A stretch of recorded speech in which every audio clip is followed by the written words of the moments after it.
बिस्मिल्लाहिर्रहमानिर्रहीम, अस्सलाम वालेकुम। ऐसे भी लोग फैमिली में आपको वेलकम करती हूँ। स्टूडेंट्स, आज हम बात करने लगे हैं बीएस इंग्लिश पे।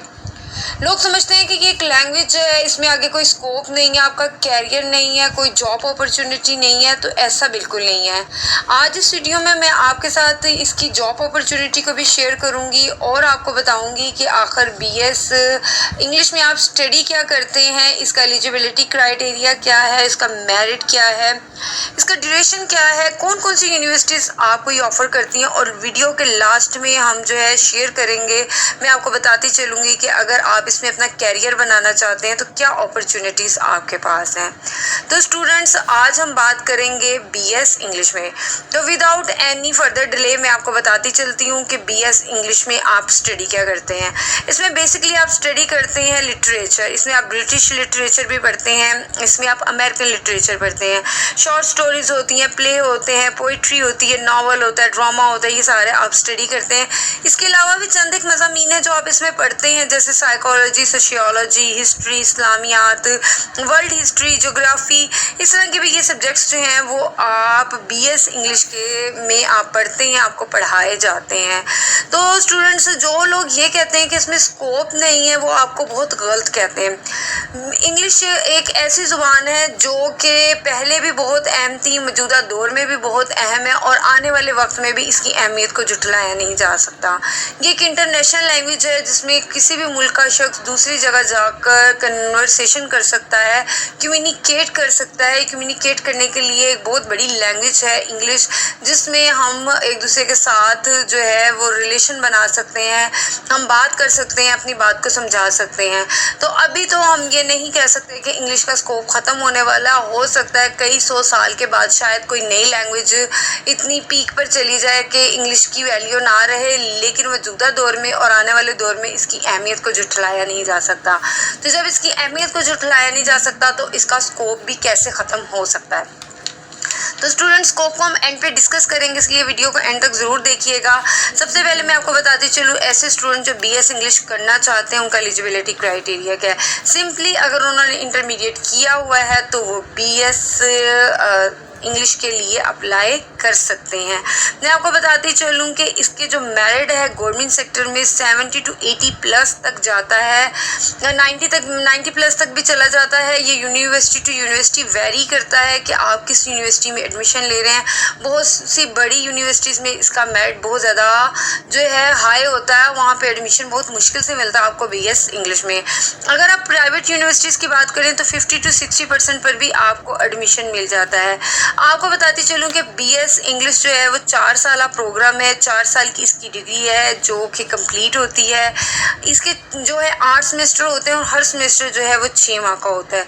स्टूडेंट्स, मैं आपको बताती चलूँ कुछ इसके फ़ीस के बारे में। तो गवर्नमेंट सेक्टर में अगर आप किसी इंस्टीट्यूशन में अपना बीएस इंग्लिश जो है कंप्लीट करते हैं या करना चाहते हैं तो इसकी मिनिमम जो फ़ीस है पर सेमेस्टर की 50,000 तक होती है। जबकि हम प्राइवेट इंस्टीट्यूशंस की बात करें, प्राइवेट यूनिवर्सिटीज़ की बात करें तो 80,000 तक पर सेमेस्टर इसकी फ़ीस होती है। ये मैं आपको एक रफ़ आइडिया दे रही हूँ, इससे ज़्यादा और कम हो सकती है। फीसेस का स्ट्रक्चर काफ़ी ज़्यादा भी जाता है। ये फिर वही बात है कि यूनिवर्सिटी टू यूनिवर्सिटी डिपेंड करता है कि आप कौन सी यूनिवर्सिटी में एडमिशन ले रहे हैं, उसी के मुताबिक इसका मेरिट और फ़ीस स्ट्रक्चर जो है वो डिसाइड होता है।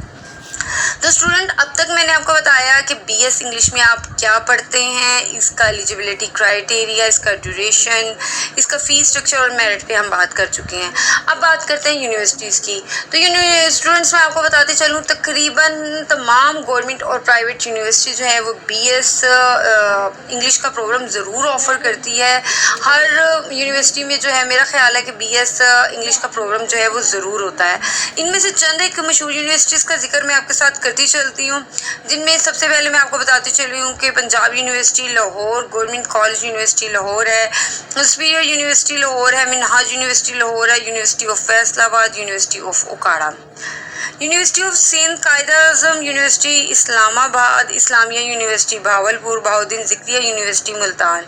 स्टूडेंट्स, ये चंद मशहूर यूनिवर्सिटीज़ हैं जिनका जिक्र मैंने आपके साथ किया है। वैसे मैंने आपको बताया तकरीबन हर गवर्नमेंट और प्राइवेट यूनिवर्सिटी में बीएस इंग्लिश का प्रोग्राम जो है वो ऑफ़र किया जाता है। अब मैं आपको बता दूं, ऐसे स्टूडेंट्स जो यूनिवर्सिटी या किसी इंस्टीट्यूशन को ज्वाइन नहीं कर सकते, किसी मजबूरी की वजह से जॉब करते हैं, बिज़ी हैं, तो उनके लिए बहुत अच्छी अपॉर्चुनिटी है कि वो डिस्टेंस स्टडी भी कर सकते हैं। जो इलामा इकबाल ओपन यूनिवर्सिटी इस्लामाबाद और वर्चुअल यूनिवर्सिटी जो है ये भी आपको बीएस इंग्लिश का जो प्रोग्राम है वो ऑफ़र कर रही है। इस तरह आप घर बैठे भी अपना बीएस जो है कंप्लीट कर सकते हैं। तो स्टूडेंट, ये थी यूनिवर्सिटीज़ जो मैंने आपके साथ शेयर की। अब बात करते हैं इसके स्कोप की।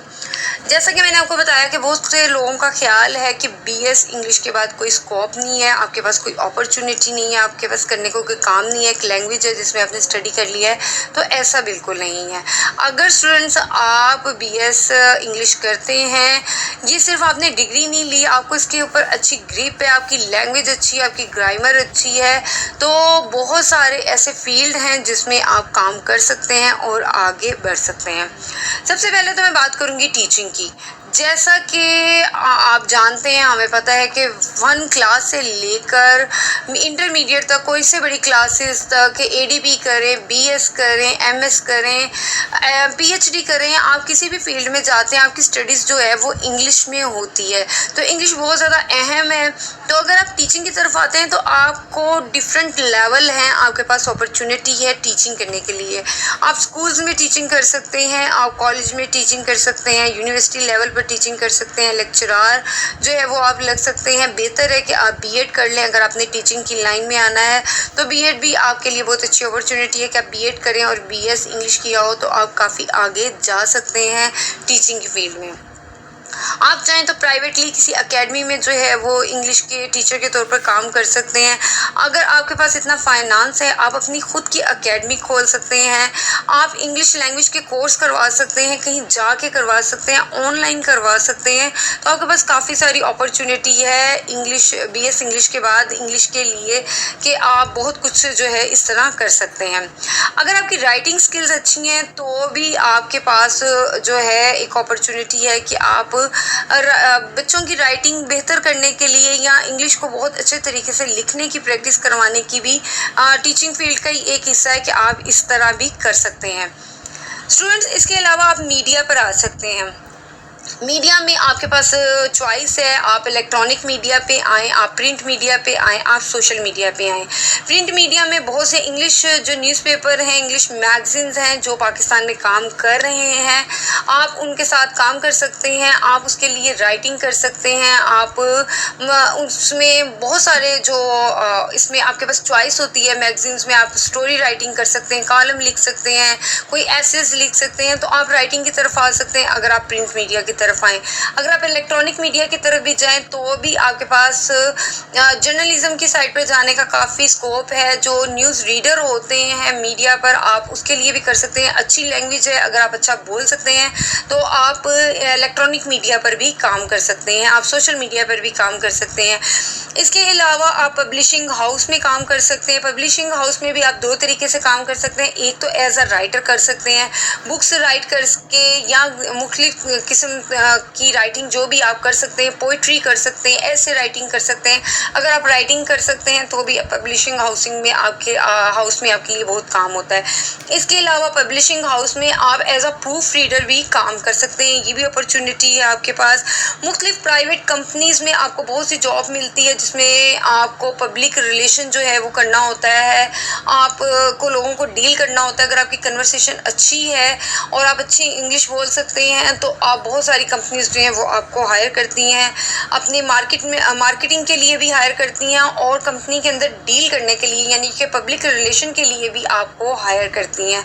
तो इस तरह मुख्तलिफ कंपनीज़ में भी जो है मुख्तलिफ पोस्ट के लिए काम कर सकते हैं। तो स्टूडेंट्स, ये तो वो जॉब्स थी जो आप ऐसे कर सकते हैं। इसके अलावा अगर आप ऑनलाइन अर्न करना चाहते हैं, ऑनलाइन वर्क करना चाहते हैं तो आप फ्रीलांसिंग के ज़रिए भी अच्छा अर्न कर सकते हैं। अगर आपने बीएस इंग्लिश की है, बीएस इंग्लिश करने का मतलब ये नहीं है कि आपने एक डिग्री हासिल की। अगर आपकी ग्रिप अच्छी है, आपकी ग्रामर अच्छी है, आपकी राइटिंग अच्छी है, आपने जो पढ़ा है उसको बड़े अच्छे से आपने समझा है और अपनी स्टडी पर आपकी पूरी ग्रिप है, तो आप किसी भी तरीके से जो है अर्न कर सकते हैं। आप ऑनलाइन भी अर्न कर सकते हैं, कंटेंट राइटर के तौर पर काम कर सकते हैं, ट्रांसलेटर के तौर पर आप काम कर सकते हैं। इस तरह आपके पास बहुत सारी अपॉर्चुनिटी है काम करने की। ट्रांसलेटर के तौर पर आप उर्दू टू इंग्लिश ट्रांसलेटर कर सकते हैं, इंग्लिश टू उर्दू ट्रांसलेट कर सकते हैं। अगर आप चाहें तो कोई और लैंग्वेज जैसे चाइनीज़ है, जर्मन है, आप सीख कर तो मुख्तलिफ लैंग्वेजेस में आप ट्रांसलेटर के तौर पर भी काम कर सकते हैं, वर्बली भी कर सकते हैं, रिटन भी कर सकते हैं। तो आपके पास काफ़ी जो है वो अपॉर्चुनिटी है इस तरह काम करने की। तो स्टूडेंट, ये थी मेरी आज की वीडियो जिसमें मैंने आपको बताया कि BS इंग्लिश करने के बाद आपके पास क्या अपॉर्चुनिटी है, कौन सी यूनिवर्सिटी ये करा रही है। अगर ये आप करना चाहते हैं तो इसका एलिजिबिलिटी क्राइटेरिया, इसका फीस स्ट्रक्चर वगैरह हमने सारा कुछ आज इस वीडियो में शेयर किया। उम्मीद है कि आपको ये वीडियो पसंद आई होगी। वीडियो पसंद आई है तो इसको लाइक करें, चैनल को सब्सक्राइब करें ताकि मेरी आने वाली वीडियो को आप देख सकें और मुझे अपनी दुआओं में ज़रूर याद रखिएगा। अल्लाह हाफिज़।